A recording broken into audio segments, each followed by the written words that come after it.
మంత్ర, యంత్ర, తంత్ర, మూలిక, రుద్రాక్ష, నవరత్న, హోమ, క్రియ, జ్యోతిష్య, వాస్తు, హస్త సాముద్రికాలచే బ్రహ్మాస్త్ర పరిష్కార మార్గం.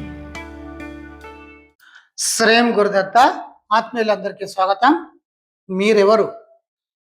మీరెవరు అనేటువంటిది సైంటిఫిక్ గా ఇప్పుడు మీరు తెలుసుకోబోతున్నారు. దీనికన్నా ముందే మన వేదాలలో చాలా శక్తివంతంగా చాలా విషయాలు చెప్పడం జరిగింది. ఇక డైరెక్ట్ గా మన విషయానికి వచ్చినట్టయితే, ఈ సమస్తమైనటువంటి కనిపించేటువంటి విశ్వం అంతా కూడా, ఇది మనకు కనిపిస్తుంది కదా, భూమి, చంద్రుడు, సూర్యుడు, ఇవన్నీ కూడా ఈ ఖగోళ విధానాలు, సమస్త విశ్వం అంతా కూడా మనకు గోచరం అవుతుంది, కనిపిస్తుంది. మన ఇంద్రియాలు ఎంతవరకు అయితే సామర్థ్యం ఉంటాయో అంతవరకు. అది లేనప్పుడు మనం కొన్ని పరికరాలను ఉపయోగిస్తూ మనము చాలా సూక్ష్మమైనటువంటి విషయాలను కావచ్చు, దూరంగా ఉండేటువంటి వాటిని కూడా మనం చూడడం అనేటువంటిది జరుగుతుంది. అంటే ఇదంతా కూడా మనం గమనిస్తున్నాం, చూస్తున్నాం. మరి ఇదంతా ఎక్కడికెళ్ళి వచ్చింది, అనేటువంటిది సరే. ఇదంతా ఏబిటి అని ఈ ఐన్స్టీన్, ఆల్బర్ట్ ఐన్స్టీన్ అంటారు. ఈయన చాలా సరే, ఈయన భారతదేశాన్ని విజిట్ చేసేసి వేదాలలో ఉండేటువంటి కొన్ని విషయాలు తెలుసుకొని ఈ ప్రతిపాదించిందని కొంతమంది అంటుంటారు, లేదని కొంతమంది అంటుంటారు. అది ఏది ఏమైనప్పటికీ అది పక్కన పెట్టినట్టయితే, విషయం ఏంటంటే అది ఎందుకు అలా అన్నారు అనేది కూడా నేను చెప్తాను. ఇక్కడ ఐన్స్టీన్ గారు ఒక సిద్ధాంతాన్ని చెప్పడం జరిగింది. అది దాని థియరీ ఆఫ్ రిలేటివిటీ అంటారు. ప్రపంచంలో ఇప్పటి వరకు కనుగొనబడినటువంటి సిద్ధాంతాలలో ఒక ఉన్నతమైనటువంటి స్థాయిలో ఉండేటువంటిది ఈ థియరీ ఆఫ్ రిలేటివిటీ. ఇది ఏంటంటే, energy is neither created not destroyed, it can be transform one form to another form అని చెప్పేసి చాలా సింపుల్ గా చెప్పాడు. అంటే సృష్టిలో శక్తి అనేటువంటిది ఉంది, ఎనర్జీ ఉంది. శక్తి, ఎనర్జీ అంటే శక్తి, ఇక వేరే ఏం కాదు. మనం కూడా శక్తి అంటాంగా, ఆది శక్తి అంటాం, మొదటి శక్తి అంటాం, దైవశక్తి అంటాం, శక్తికి పెళ్లి పెడుతున్నాం అంతే. శక్తి అనేటువంటిది ఉంది సృష్టిలో. ఈ శక్తి నుండే అన్ని పుడుతున్నాయి. శక్తి నుండే అన్ని పుడుతున్నాయి.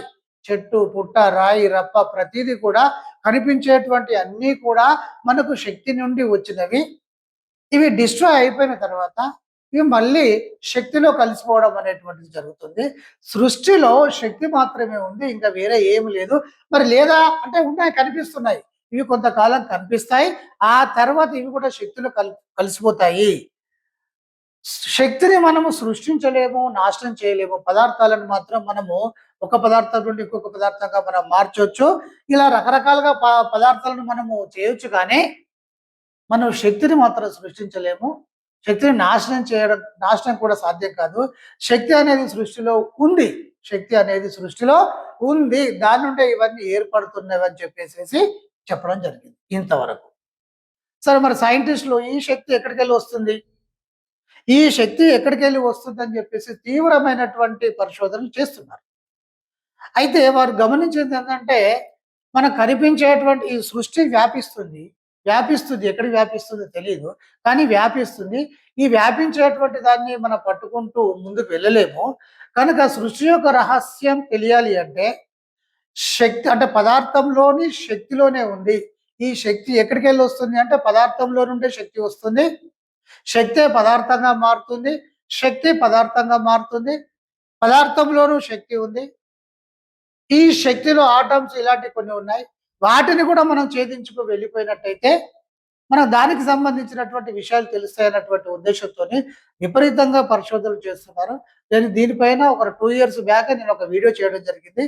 అది డివైన్ పవర్ ఎలా చేస్తున్నారు ఏంటి, తర్వాత నోబెల్ ప్రైజ్ పొందినటువంటి సైంటిస్టుల నేమ్ను, అంటే వారి యొక్క పేరును ఉదాహరిస్తూ వాళ్ళు ఏం చెప్పారు, అదంతా కూడా కొంత డాటా అంతా కూడా గూగుల్ నుండి తీసుకొని కూడా నేను చాలా క్లియర్గా వివరంగా ఎక్స్ప్లెయిన్ చేయడం జరిగింది.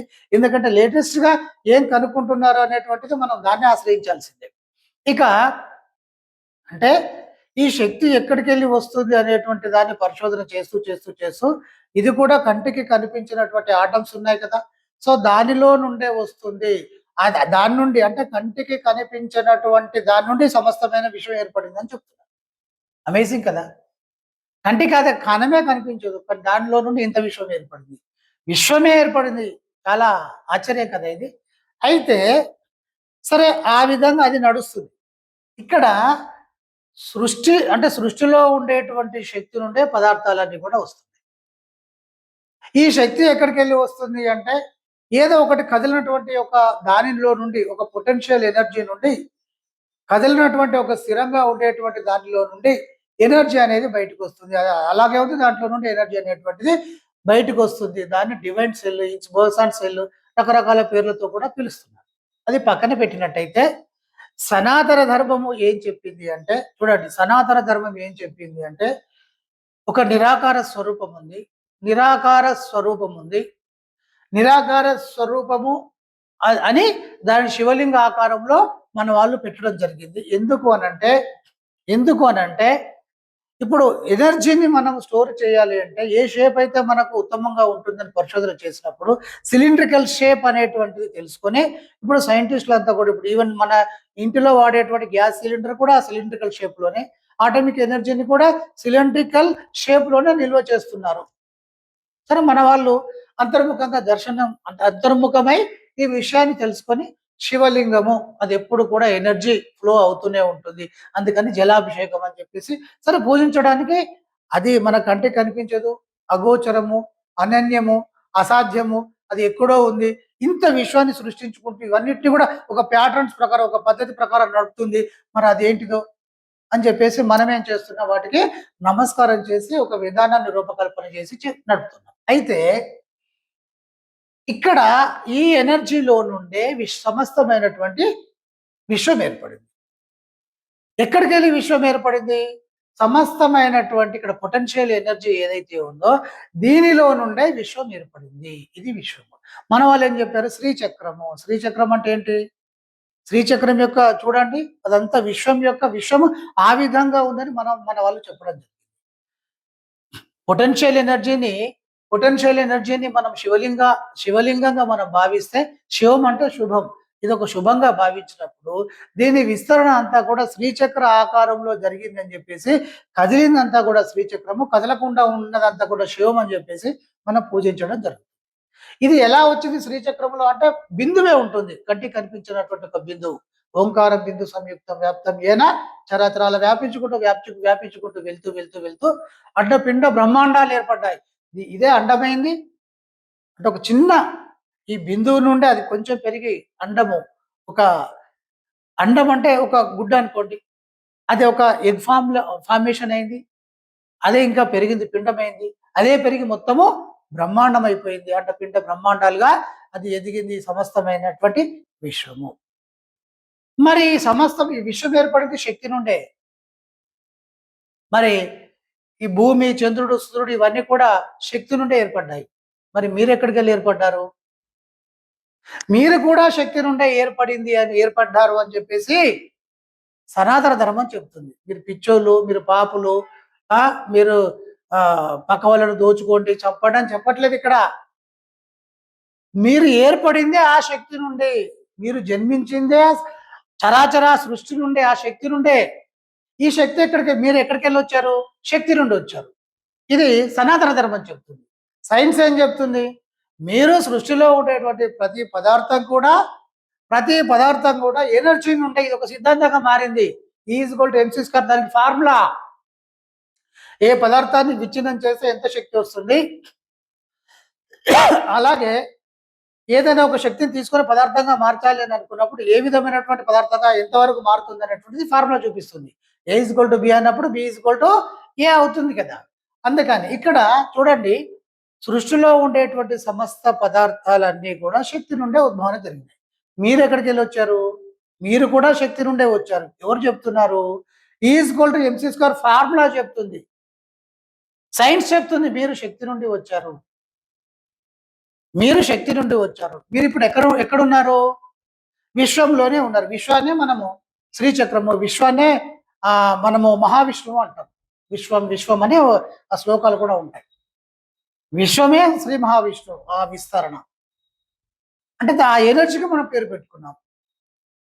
విశ్వం అని చెప్పేసి సైన్స్ అంటుంది, యూనివర్స్ అంటుంది. సరే, యూనివర్స్, విశ్వము, ఈ విశ్వం ఎక్కడికి వెళ్ళి వచ్చింది? శక్తి నుండి వచ్చింది. శక్తే ఈ పదార్థాలుగా విశ్వంగా ఏర్పడిందంటే అదంతా ఏర్పడినట్టు. శక్తే అంటే శక్తియే మీరు కూడా మారారు. మీరు ఎక్కడున్నారు? మీరు శక్తిలోనే ఉన్నారు. మీరు వేరే ఎక్కడో లేరు. మీరున్నది కూడా శక్తిలోనే. మీరు శక్తిలోనే ఉన్నారు. ఈ శక్తి ఎక్కడికి వెళ్ళి వచ్చింది? పొటెన్షియల్ ఎనర్జీ నుండి వచ్చింది. అంటే దీని నుండి ఇది వచ్చింది, దీని నుండి అందరూ ఏర్పడ్డారు. ఈ సకల జీవరాశులు మనుషులతో సహా వీళ్ళందరూ ఎక్కడికి వెళ్ళి వచ్చారంటే విశ్వంలోనే ఉన్నారు. విశ్వం నుండి వచ్చారు. విశ్వం ఎక్కడికి వెళ్ళి ఏర్పడిందంటే శక్తి నుండి ఏర్పడింది. ఆ శక్తి ఎక్కడి నుండి ఏర్పడిందంటే ఇక్కడ నుండి ఏర్పడింది. అంటే మీరు శక్తిలో ఒక భాగము, మీరు శక్తిలో ఒక భాగము. గట్టిగా చెప్తే మీరే శక్తి. ఏ శక్తి? మీరే జనశక్తి అవుతున్నారు. మీరే స్థిరశక్తి కూడా అవుతున్నారు. సైన్స్ ఏం చెప్పింది? అదే చెప్పింది చూడండి. మీరంతా శక్తి నుండి ఏర్పడ్డారు. శక్తి నుండే మీరు జన్మించారు కనుక మీరు కూడా శక్తిలో కలిసిపోతారు. మీరు శక్తే. కానీ ఇది గట్టిగా చెప్పలేదు. ఫార్ములా చెప్పేసి వదిలేశారు. కానీ శక్తి నుండి అన్ని ఏర్పడుతున్నాయి, మళ్ళీ అన్ని శక్తిలో కలిసిపోతున్నాయి అని చెప్పేసి చెప్పడం జరిగింది. కానీ మీరే శక్తి అని చెప్పేసి సైన్స్ చెప్పలేదు. కానీ శక్తి అలా చెప్పకుండా శక్తి ఎక్కడికి వెళ్ళి వస్తుందని చెప్పేసి పరిశోధనలు చేస్తున్నా అది నిరాకార స్వరూపం నుండి పొటెన్షియల్ ఎనర్జీ నుండే వస్తుంది. అది ఆల్రెడీ కొంత కనుక్కున్నారు. అంటే మీరెవరు? మీరు శక్తి బిడ్డ. మీరు పాపులు కాదు, మీరు భయస్థులు కాదు, మీరు ఇబ్బంది పడేటోళ్ళు కాదు, మీకు ఒక లిమిటేషన్స్ లేవు. మీరే అనంతులు. మీరు ఒక మహా గొప్ప వ్యక్తులు. అందుకే వేదాలు ఏమన్నాయి? అహం బ్రహ్మస్మి. మీరే బ్రహ్మ. అహం అంటే నేను, బ్రహ్మస్మి నేనే బ్రహ్మనై ఉన్నాను. సనాతన ధర్మం ఇది చెప్పింది బిడ్డ. కులాలు మా కులాల గురించి చెప్పలేదు. అది గుణము అనుకున్నప్పుడు కొంతమంది ఇక బ్రతుకు తెరువు కోసం వాళ్ళు అలా తయారు చేశారు తప్ప నిజానికి కులాలు అనేటువంటిది లేదు బిడ్డ. ఆ శక్తి అహం బ్రహ్మస్మి. శివోహం. శివోహం. శివుడినే నేను. మీరే ఇది. మీరే కదిలింది మీరే, కదిలింది మీరే. సమస్తమైనటువంటి సర్వం కల్పితం బ్రహ్మ. అంతటా వ్యాపించి ఉన్నది కూడా మీరే. సనాతన ధర్మం అది చెప్పింది. సైన్స్ కూడా అక్కడికే వచ్చింది చూడండి. ఇదంతా 1-2 సార్లు వింటే మీకు బాగా అర్థమవుతుంది. కనుక మీరు మామూలు వ్యక్తులు కాదు. కానీ మీరు ఈ విశ్వం లాగా మీరు ఎందుకు విస్తరించలేకపోతున్నారు? విశ్వమే మీరు అయినప్పుడు అనుకున్నప్పుడు మీ ఆలోచనలకు మీకు ఒక లిమిటేషన్స్ పెట్టుకొని మీరు వెళ్తున్నారు. మీరు ఆ భావన శక్తిని మీరు అంతే పెట్టుకుంటున్నారు కనుక అదే విధంగా ఉంటున్నారు. కానీ ఒక శక్తివంతమైనటువంటి విషయాన్ని నేను ఈరోజు ఓపెన్ చేస్తున్నాను. క్లాసులలో మాత్రమే ఈ విషయం చెప్పడం జరుగుతూ ఉంటుంది.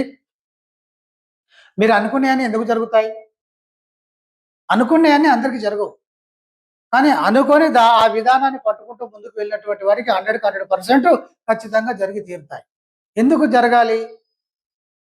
మీరు విశ్వంలో ఒక భాగం, మీరు శక్తిలో ఒక భాగం అవుతున్నారు. మీరే శక్తి అవుతున్నారు.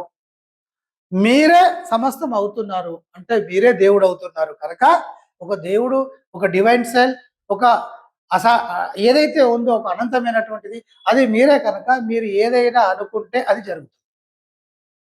అనుకునే ఆ ప్రాసెస్ని పట్టుకుంటే అది ఏదైనా సరే అది జరిగిపోతుంది. ఎందుకంటే మీరు సాక్షాత్తు దైవమే.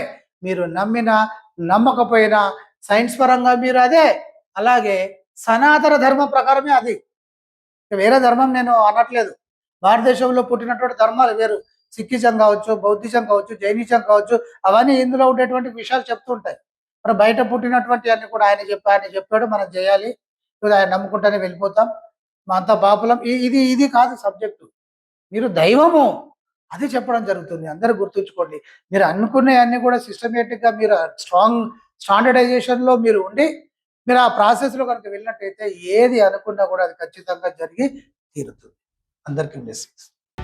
మంత్ర, యంత్ర, తంత్ర, మూలిక, రుద్రాక్ష, నవరత్న, హోమ, క్రియ, జ్యోతిష్య, వాస్తు, హస్త సాముద్రికాలచే బ్రహ్మాస్త్ర పరిష్కార మార్గం